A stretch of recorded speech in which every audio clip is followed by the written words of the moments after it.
Hi guys, welcome back to my channel. If you are new here, my name is Elena and today's video is going to be update on my anthuriums that I bought at the plant show back in February. Also, I will show you what kind of medium I chose for my anthuriums and I will explain why I chose that particular medium for my anthuriums. So some of them are doing well, some of them are not doing so hot, but that's the gamble I took when I purchased anthuriums. Not the easiest plants in the world to grow, but here they are, you guys. Let's start off with my first anthurium, which is Spaghetti Eye White Stripe. And it's right here, you guys. It's doing very well for me. It did had one more leaf originally, but since it had to adjust to my home, it did lose one of the leaves, but everything else is doing fine. I feel like it is established at this point and I don't see any more damage happening to it, which is really good. So far, I find this anthurium is pretty easy going, and it's coming from a person who is not great at growing anthuriums. I just recently acquired all of them. I mean, I have a few around my house, but I never had a really great experience with them. But this one is doing very well. Medium I chose for all of the anthuriums is Pond, you guys. As I've mentioned before in my previous video, I decided to try out Pond for plants that just really struggling in any other medium for me. When it comes to anthuriums, I have tried quite a bit of different mediums for them. I have tried growing them in soil, very airy, chunky soil. I have tried growing them in sphagnum moss. I also tried growing them in dirty moss, which is basically sphagnum moss with soil and orchid bark added to it, and I still had no good results. And what I find with anthuriums, they are very finicky. And when it comes to medium with anthuriums, it really depends on your individual environment in your own home.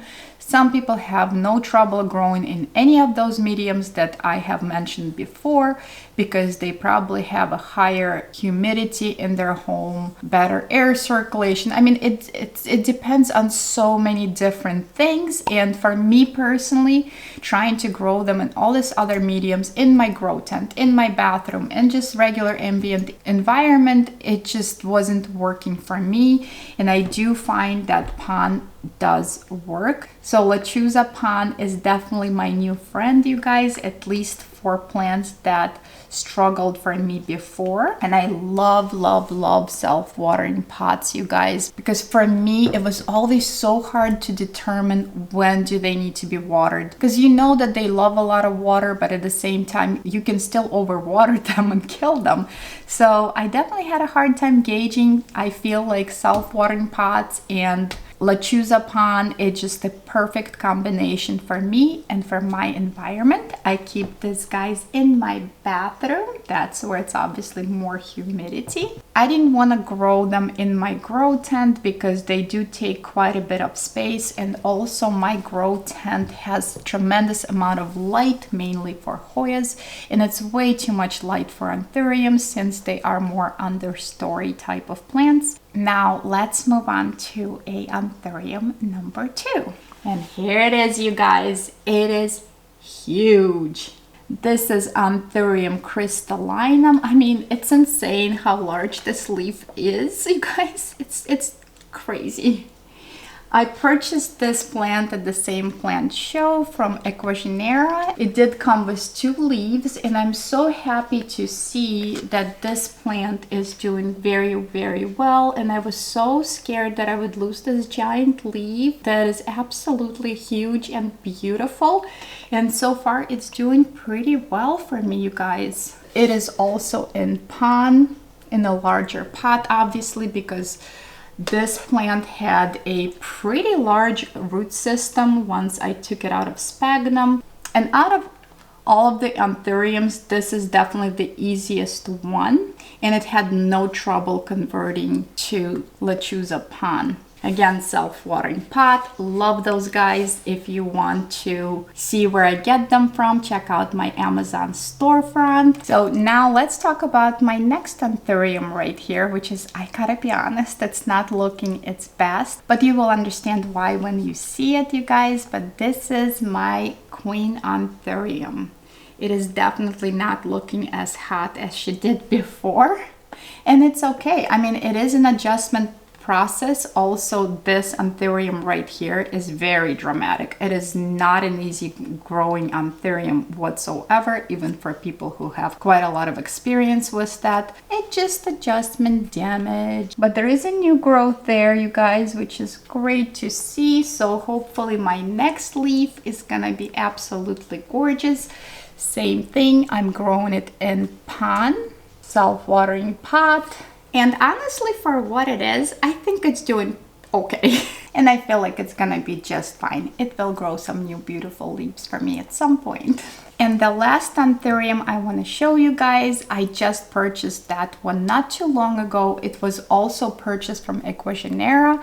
You guys have seen the unboxing video a few weeks ago. And this plant, comparing to the other three that I have showed you, those I did pick them up straight from the show. They weren't in a second shipping, I guess, after they import them into the country. And my Anthurium luxurians I have purchased online. So it wasn't just imported to US, it was also turned around immediately and was shipped to my house, which is, it wasn't in the shipping for too long. It was in the mail for only 2 days. And you've seen in my video, it's arrived in pretty good shape, except it was very dehydrated. It was very limp, and the sphagnum moss in that bag was completely dry. And just like other anthuriums, I put it in Lechuza Pan, and let me show you how it's doing, you guys. So here it is. Leaves don't look as amazing as I would like them to look at this point, but it's totally okay. I mean, it's adjusting to my home. It's trying to recover from very far travels and also being dried out on the way here. And this leaf right here is doing okay, just a little bit of yellowing on the side here. This leaf right here, I will definitely lose it for sure, which is totally fine. Those are the small bottom leaves, and honestly, with adjustment of any plant, there's always going to be some loss in foliage. And here's another leaf that I will definitely be losing shortly. It's turning all yellow. It's getting all the bad juju in it, I guess. So, but it's okay. So I'm a little bit freaking out, you guys. By the way, that's me freaking out. But I feel like it's gonna be okay. I don't think this anthurium is difficult as Queen Anthurium, which is this girl right here. This is definitely a dramatic one. As long as I have these plants now, I can definitely tell that for me, Pan works amazingly. The only thing is I have noticed with Pan that every 2-3 weeks I do have to flush Pan because it's sitting in my bathroom. It's not, it does get a lot of humidity there. There's not a ton of airflow in there. So I find it after a while, the top of the Pan just gets kind of gross. I feel like it's really just the salts from water and fertilizers and all that stuff. I think they just kind of like get up to the top, and the top of the pond just gets kind of funky a little bit, but it's okay. I just take them out of the cover pot, put them in the sink, and just rinse it out from the top with sprayer really well, and then pond looks good as new, you guys. So one thing, if you want to convert your plants to pond, keep that in mind, that every few weeks you're just gonna have to rinse them. And it's good because this way I can also rinse my plants and make sure there is no pests on them. The only thing with velvety anthuriums, make sure if you're gonna rinse them with water, make sure water is not sitting on their leaves. It's not necessarily good for them. I basically would rinse them off and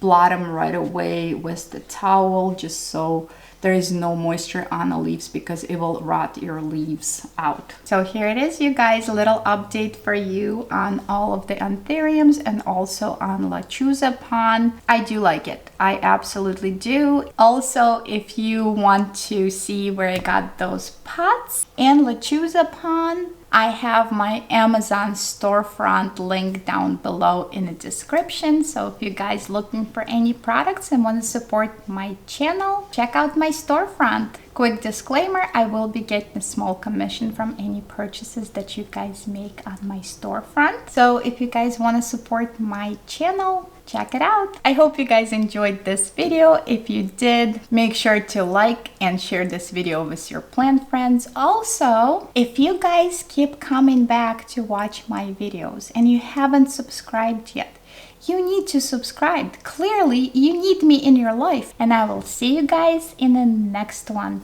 Bye, guys.